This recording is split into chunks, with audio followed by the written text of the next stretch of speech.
የኤፍ1 ተማሪነት ስታተስን ጠብቆ ማቆየት። በዩናይትድ ስቴትስ ውስጥ እንደ ኤፍ1 ዓለም አቀፍ ተማሪ የኢሚግሬሽን ስታተስን ጠብቆ ማቆየት የእርስዎ ኃላፊነት ነው። በሕጉ መሠረት ለመቆየት እና ትምህርትዎን ወይም ሕጋዊ ቆይታውን አደጋ ላይ ላለመጣል እነዚህን ቁልፍ መመሪያዎች ይከተሉ። ክፍል 1 በሙሉ ሎው ግሩፕ ለኢትዮጵያ ተማሪዎች እንዲረዳ የተዘጋጀ። አስፈላጊ የሆኑ ሰነዶችን ጠብቆ ማቆየት። የኤፍ1 ተማሪዎች የሚከተሉት ሰነዶች ሊኖሯቸው ይገባል። 1 የአይ-20 ፎርም። 2 ወደፊት ቢያንስ ለ6 ወራት የሚሰራ ፓስፖርት።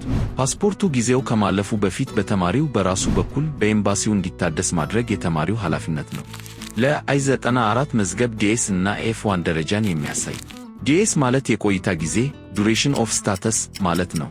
በአይ-94 ላይ የተወሰነ የመጨረሻ ቀን የለም።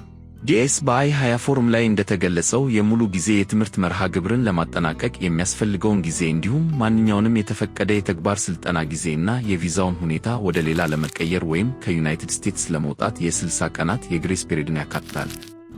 የትምህርት መስፈርቶች። 1 በአይ-20 ፎርም ላይ በተዘረዘረው ትምህርት ቤት መከታተል።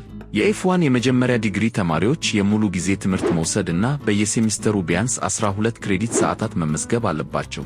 2 በድኅረ ምረቃ ፕሮግራሞች ያሉ ደግሞ ቢያንስ ለ9 ክሬዲት ሰዓታት መውሰድ አለባቸው። 3 በአንድ ሴሚስተር የኦንላይን ትምህርት 3 ክሬዲት ሰዓታት ብቻ የሙሉ ጊዜ ምዝገባ አካል ሆኖ ሊቆጠር ይችላል። 4 የሙሉ ጊዜ ትምህርት የማይወስዱ ከሆነ ከሚያስፈልገው የክሬዲት ሰዓት በታች ከመውረዶ በፊት ከአማካሪው የጽሑፍ ፍቃድ ማግኘት አለብዎት። በትምህርት ቤቶ እንደተገለጸው ጥሩ የትምህርት ደረጃን ጠብቆ ማቆየት አለብዎት። የፕሮግራም መሻሻሎች እና ለውጦች። የአይ-20 ፎርምዎን ወቅታዊ ያድርጉ። የሚከተሉትን ለውጦች ከተከሰቱ በ10 ቀናት ውስጥ ለዲኤስኦ የተማሪዎች ጉዳይ ኃላፊ ያሳውቁ። የትምህርት ክፍል የዲግሪ ደረጃ ወይም የገንዘብ ምንጭ ለውጥ፣ የአድራሻ ወይም የስልክ ቁጥር ለውጥ፣ የስም ለውጥ። ፕሮግራሙን ለማጠናቀቅ ተጨማሪ ጊዜ ከፈለጉ የአይ-20ውን ጊዜ ከማለፉ በፊት ያራዝሙ። ክፍል 2 ይቀጥላል።